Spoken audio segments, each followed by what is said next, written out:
Carrie, I've got a question for you in relation to events. And when I say events, Prime Day, Black Friday, Cyber Monday, are there things that you do on Helium 10 that are different for those specific things compared to how you use it for the rest of the year? Cerebro, obviously, Cerebro, but some of the other things, do you look at keyword tracking? Do you look at things differently for events? Um, I mostly look at the historical trend. That's the main thing I Yep. focus on. Yep. So, Yeah. And that's when Steve brought that up early in the very beginning of this webinar. That's where the reason I asked the question, because like he said, a lot of people just don't look at those kinds of things, and they really should. They are to see, where was I tracking on this keyword, 2 weeks before, right. before Prime Day last year. And it was a good keyword for me on Prime Day. So I need to spend and get my organic ranking up for it. Right. Yeah. So that's why the historical trend, if you just put Prime in there, like I was even looking at the Tyneco vacuums that sell super well on Prime Day. And usually it's probably from TikTok and things like that. I purchased one. They got me. I purchased that vacuum mop thing. But if I took their ASIN and I did a search on Prime, and they're ranked very, very low for a lot of the Prime Day keywords, like Prime Day vacuum. And their sponsored rank is, pretty high as well. But if they had just kind of created a campaign ahead of time, started advertising on those words, and started kind of seeing where they rank, and kind of building their organic rank on those keywords, they probably could increase quite a bit. So, and also another strategy too is some people will do coupons and things before and after, and they'll keep a track of their actual ranking. And sometimes people do better with their ranking because they have those coupons or like discounts before Prime Day, they're still selling. So then their rank actually improves. So that's something to track as well. Because I have talked to some sellers who that has happened for. It's just that improved rank because of their deal before. Yeah.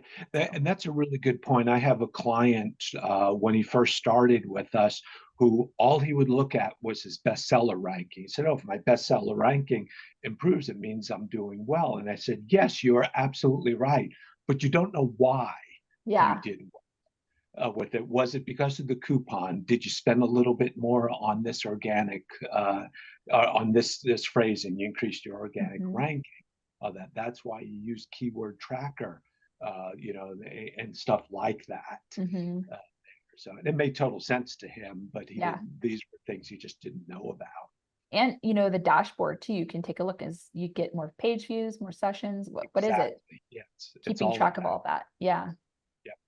Yep. And why did you get that? And Market Tracker as well too. Market Tracker gives a lot of good insight there too. I mean, again, it's looking at everything, right, and kind of putting that picture together. Like I've got a client right now that sales have kind of declined, and we recently started doing more lightning deals and more best deals. And so, I think the first thing I look at whenever something happens like that, what have you changed? Have you changed any content? Have you changed your images? What have you done change-wise that could have affected sales? But but as you mentioned earlier, the first thing I look at is Market Tracker. Is everybody down or just we down? And then and kind of go from there. Yeah. And Market Tracker 360 shows that very well, just the overall market. Yes. Yeah. And, just for people that are panicked, and if they do feel like it's their business that's down, I want to remind everybody, the data will tell you what's going on essentially. Is it a session issue? Is it a click-through rate issue? Is it a conversion rate issue? Look at the historical data over time that Amazon has available to you in your business reports. And oftentimes you can really hone in on what's going on. And if it's traffic, I got to get advertising refined, or I need to do something more on organic. And then you can look at those independently. Was it, look at the metrics just for advertising and see if that was where the impact occurred, or maybe it's a price change and now your click-through rates have gone down, or a main image change and that caused your click-through rates to suffer.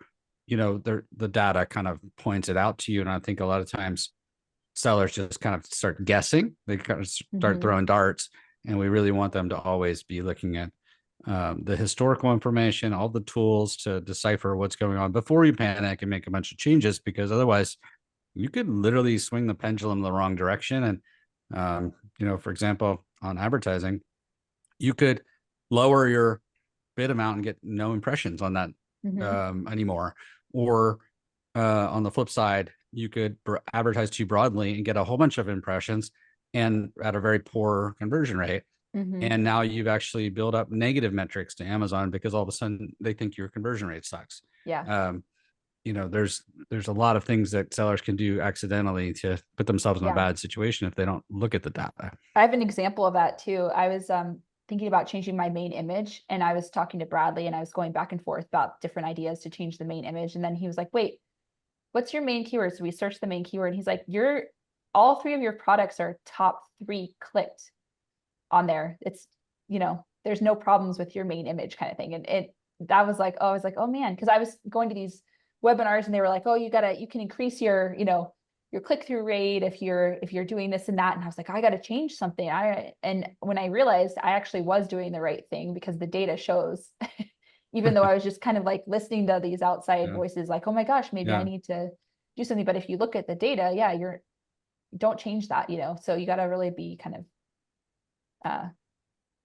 aware of all the numbers and what's actually happening instead of just going and changing something. Yeah, for sure. Steve and I are both ex-Amazonians, and that's the thing that they instill. It's the data. Everything is about the data. There's no emotion. Take the emotion out of it. Look at the data. You might like the picture, but if it doesn't give you sales, you're not going to like your paycheck. There, so exactly, yeah. Yep. And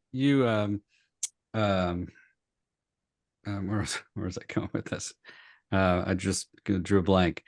You brought up a point earlier I wanted to reiterate, but the shiny object syndrome. That's where I wanted to go. I feel like sellers get into that all the time. It's like, oh, this other seller's doing this, or I heard at this conference that to do this, and it's just like, are you focusing on the core objectives of running your business? And always test and learn, but don't get caught up in too many shiny objects that are going to derail you from doing what you really need to do.